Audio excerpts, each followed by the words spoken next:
En aan U kom toe alle eer, alle mag en alle heerlikheid. U is ons God, ons redder, die behoeder van ons lewens. U is die een wat is, wat was en wat weer kom. U is heilig. Dankie dat ons vanoggend by U kan stil raak en kan weet dat U vir ons lief is, dat ons kan weet dat U ons beskerm en dat ons kan weet dat U by ons is. Dankie vir die vrede wat ons in U het, vir die rus wat ons net by U kan vind. Dankie dat ons die voorreg het om vanoggend na U toe te kom in die naam van die Seun Here Jesus Christus, en dat ons aan U alle eer kan gee. Here, ons dankie vir die beskerming vanoggend. Ons dankie vir die hand van liefde oor ons. Ons dankie dat U ons toevou. Dankie dat U ons veilig hou in elke situasie, in elke tyd en elke plek. Dankie dat ons vanoggend op U kan vertrou met alles wat in ons is. Here, ons kom bring vanoggend seer en hartseer voor U. Ons kom vra U genesing. Ons kom bid vir herstel. Ons kom vra dat U sal kom toevou, dat U sal kom salf smeer en dat U sal genees in die naam van die Here Jesus Christus. Dankie Vader vir die woorde van liefde, vir die woorde van bemoediging, vir die krag wat deur U vloei.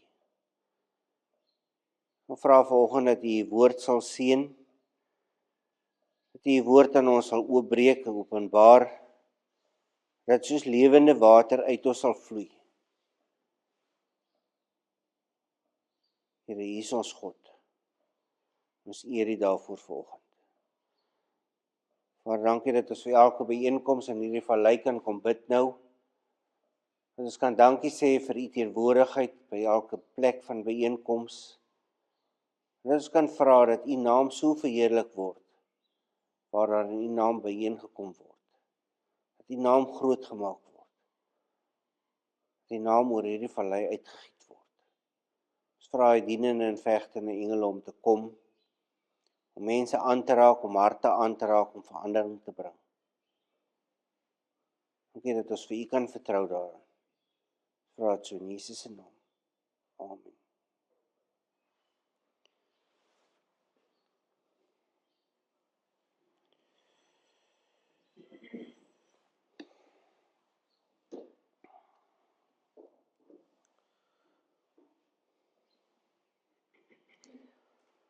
Ons is besig met die afsluiting van hierdie brief aan die Romeine. Laasweek het ons gesien hoe Paulus hierdie kerk se goedheid wat in hulle is prys. Hy erken ook terselfdertyd dat hy op party plekke in sy brief nogal uitgesproke was en 'n paar ernstige punte aangespreek het. Paulus het inderdaad in sy brief 'n paar teregwysings gebring. Hy het dit egter gedoen in sy roeping en onder die leiding van die Heilige Gees. Doen ons dit nog vandag? Bring ons nog teregwysing? Spreek ons nog verkeerde dinge aan? Het ons nog die moed van ons oortuiging om dit aan te spreek wat ooglopend verkeerd is, wat ooglopend teen die koninkryk van God is? Paulus doen dit met 'n brief aan mense wat hy nie ken nie. Die volgende skrifgedeelte is vir my een van die skrikwekkendes, maar ook die bemoedigende skrifgedeeltes in die woord van God. Jesegiel 3 vers 18 tot 21. Wanneer ek vir 'n goddelose sê hy gaan sterwe en jy waarsku hom nie, jy praat nie en jy waarsku nie die goddelose teen sy bose optrede om hom so in die lewe te hou nie, dan sal hy deur sy sonde sterwe. Maar ek sal van jou rekenskap eis vir sy dood. As jy hom waarsku en hy bekeer hom nie van sy goddeloosheid nie, van sy bose optrede nie, sal hy deur sy sonde sterf, maar jy sal jou eie lewe behou. En wanneer iemand wat tot dusver reg gelewe het, die regte lewe laat vaar en onreg doen, en ek bring hom tot 'n val, sal hy sterwe. Omdat jy hom nie gewaarsku het nie, sal hy deur sy sonde sterf en sal die goeie dinge wat hy gedoen het nie onthou word nie. Maar ek sal van jou rekenskap eis vir sy dood. As jy hom waarsku om nie te sondig nie, en hy sondig nie, sal hy bly lewe, omdat hy hom laat waarsku het, en jy sal jou eie lewe behou. Mag God aan ons die boldness gee om te doen wat ons moet doen. Kom ons lees verder van Romeine 15 vers 20. Vers 20. Ek het my eer daarin gestel om die evangelie te verkondig, waar die mense nog nie van Christus gehoor het nie, want ek wil nie op die fundament van iemand anders bou nie. Maar, soos daar geskrywe staan, die wat nie van hom vertel is nie, sal sien, en die wat nie van hom gehoor het nie, sal verstaan. Dit is dan ook die rede waarom ek baie keer verhinder is om na julle toe te kom. Maar nou is daar vir my in hierdie streke nie meer 'n nuwe arbeidsveld nie, en ek koester al baie jare die begeerte om julle te besoek. As ek na Spanje toe gaan, en ek hoop om julle dan op my deurreis te sien. Trouwens, ek sou graag ook eers 'n tydjie by julle wou deurbring, en dan met julle hulp verder na Spanje toe reis. Maar nou is ek eers op pad Jerusalem toe, met die geldelike hulp vir die gelowiges daar. Die gemeentes in Macedonië en Agaia het dit naamlik goed gedink om iets by te dra vir die armes onder die gelowiges in Jerusalem. Hulle het self so besluit, en hulle is dit buitendien ook verskuldig, want as die gelowiges uit die Jode hulle geestelike rykdom met die heidene nasies gedeel het, is die gelowiges uit die heidene dit aan die gelowiges uit die Jode verskuldig, om hulle met stoffelike hulp by te staan. As ek daarmee klaar is en die volle bedrag wat ingesamel is veilig aan hulle besorg het, sal ek by julle langs na Spanje toe reis. Ek weet dat as ek na julle toe kom, dit met die volle seën van Christus sal wees. Ek versoek julle dan dringend, broers, in die naam van ons Here Jesus Christus, en op grond van die liefde wat van die Heilige Gees kom, stry saam met my, deur vir my te bid, dat God my veilig mag hou tussen al die ongelowiges in Judea, en dat my hulp aan Jerusalem aanvaarbaar mag wees vir die gelowiges daar. En as dit die wil van God is, sal ek vol blydskap na julle toe kom, om 'n tydjie by julle te rus. God wat vrede gee, sal by julle almal wees.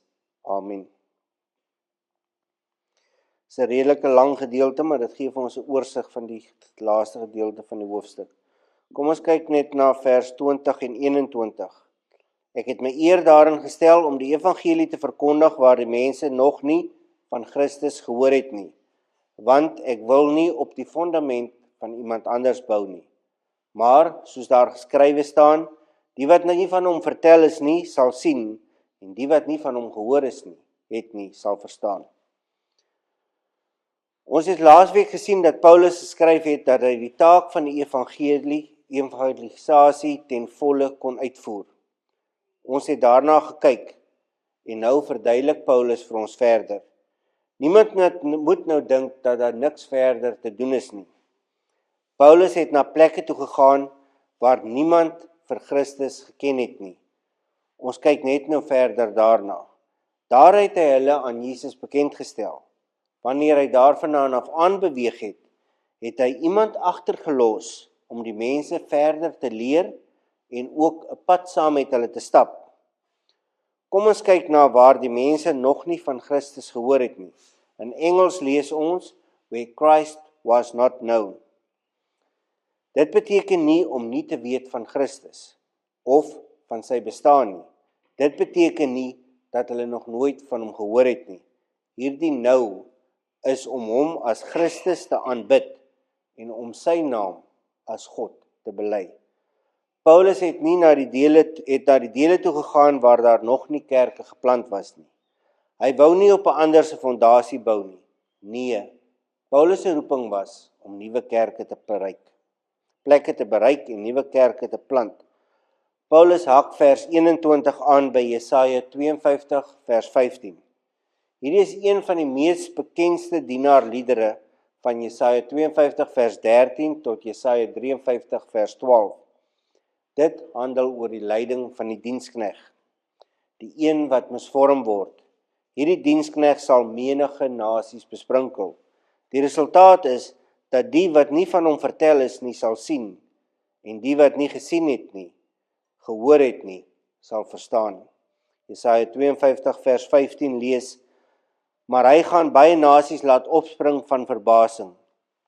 Konings sal sprakeloos wees voor hom, want hulle sal iets sien wat nie aan hulle vertel is nie, en hulle sal iets te wete kom wat hulle nog nooit van gehoor het nie. In sy situasie is die wat nie gehoor het nie, die heidene nasies, en die dienskneg is die Messia. Jesaja 49 vers 6 skryf hy het gesê, dit is nie genoeg dat jy my dienaar is om die stamme van Jakob te herstel en om die Israeliete wat gered is, terug te bring nie. Ek maak jou 'n lig vir die nasies, sodat die redding wat ek bewerk, die uithoeke van die aarde sal bereik. Dit is belangrik vir Paulus dat sy Romeinse lesers dit moet sien en verstaan. Dit dat hy besig is om sy rol te vervul om die boodskap aan die heidene nasies te bring. Hy is nou klaar met sy aanvoerwerk in die oostelike helfte van die Romeinse ryk. Sy strewe is nou om na die westelike gedeelte te gaan en daar by plaaslike leiers aan te gaan, nadat hy die kerke in die ooste geplant het. In vers 22 tot 29 gaan hy nou aan sy toekomsplanne te verduidelik. So van vers 22 tot 29 sien ons wat Paulus se toekomsplanne is. Sy toekomsplanne, direkte toekomsplanne is Jerusalem, Rome en Spanje. Sy fokus gaan nou wees op die lande in die weste, die gedeeltes wat nog nie gehoor het nie. Paulus plaas sy fokus hier op die behoefte om Rome te besoek, in verse 22 tot 24, en hy doen weer dieselfde in verse 28 en 29. Die kern hier van hierdie gedeelte is egter verse 24 en 28.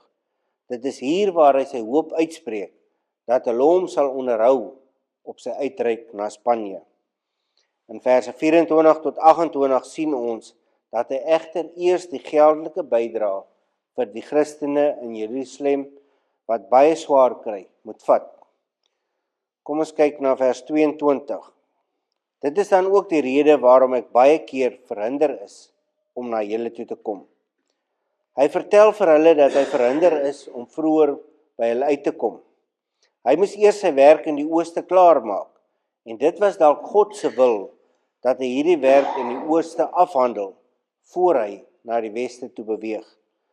Romeine is geskryf aan die einde van sy 3de uitreik, waar hy 2 en meer jaar besig was om in Efesus te bedien. As ons na Handelinge 13 tot 19 gaan kyk, wat sy 3 sendingsreise beskryf, is dit baie moeilik om te sien waar en hoe Paulus die tyd kon losmaak om na Rome toe te gaan. Vers 23, maar nou is daar vir my in hierdie streke nie meer nuwe arbeidsveld nie, en ek koester al baie jare die begeerte om julle te besoek. Paulus se werk het hom vasgehou in die ooste. Dit is egter al vir 'n geruime tyd dat hy 'n brandende begeerte het om by die weste uit te kom. Die tyd daarvoor het nou aangebreek, aangesien hy klaar is met sy werk in die ooste. Hy het nou kerke geplant in al die belangrike stede en mense agtergelos om hierdie kerke te laat groei. Ons sal in die volgende hoofstuk sien dat hy ook 'n groot aantal mense in Rome geken het. Rome was die hoofstad van die Romeinse ryk, en die kerke in die ooste sou hulle self op hoogte gehou het van wat daar gebeur. Wat in Rome gebeur, was dit wat op pad was na hulle toe. Hulle sou ook nuus van die kerk van Rome ontvang het. Die kerke wat hy moes plant in die ooste is klaar geplant. Daar is geen nuwe plekke om te besoek nie, en sy volgende sendingsveld is die weste. Vers 24, en as ek na Spanje toe gaan, ek hoop om julle dan op my deurreis te sien. Trouwens, ek sou graag ook eers 'n tydjie by julle wou deurbring, en dan met julle hulp verder Spanje toe reis. Spanje word slegs in verse 24 en 28 genoem en op geen ander plek in die Bybel nie. Ons weet nie hoekom Paulus se fokus op Spanje was nie. Hy mag dalk Jesaja 66 vers 19 in gedagte gehad het. Ek sal 'n teken onder hulle oprig en ek sal van die wat die oordeel oorleef het, uitstuur na ander nasies toe, na Tarsus, na Poel, na Lut, met sy bedrewe boogskutters, na Tubal, na Griekeland en na die ver eilande toe, wat nie van my roem gehoor het nie, en nie my mag ervaar het nie. So sal ek die wat ek gestuur het onder die nasies verkondig. So sal die wat ek gestuur het onder die nasies verkondig, hoe magtig ek is. Tarsus was een van die groot handelsstede en dit was deel van Spanje. Dit is egter onduidelik hoekom hy daarop sal fokus en nie op een van die ander in die vers nie. Spanje was egter die heel westelikste deel van die Romeinse Ryk. As hy in Spanje 'n kerk kon plant, het hy kerke van oos tot wes in die ryk geplant. Dit is dan ook vir hom 'n nuwe gebied om 'n kerk te plant en dit is mos sy roeping. Dit is nie in ons Bybels opgeteken dat Paulus wel in Spanje uitgekom het nie. Dit word egter 'n brief wat nie in die Bybel opgeneem is nie en in die jaar 96 aan die kerk in Korinthe geskryf is, genoem dat Paulus die limite van die weste bereik het en daarvoor die leiers getuig het. As ons die tydlyn in ons Bybels bestudeer, is dit egter moeilik om te sien hoe Paulus dit sou regkry. Paulus se doel is om net deur Rome te beweeg op pad na Spanje toe. Dit los egter vir hom 'n tydjie om in Spanje in Rome oor te bly. Onthou, hy is hier besig om sy behoefte uit te spreek. Hy is nie met vasgemaakte planne van dag en datum besig nie. Die doel van sy besoek sal wees om 'n tydjie met hulle te spandeer. Hy wil graag hierdie kerk in Rome beter leer ken en dan is sy hoop dat hulle hom sal help om verder aan te beweeg na Spanje toe.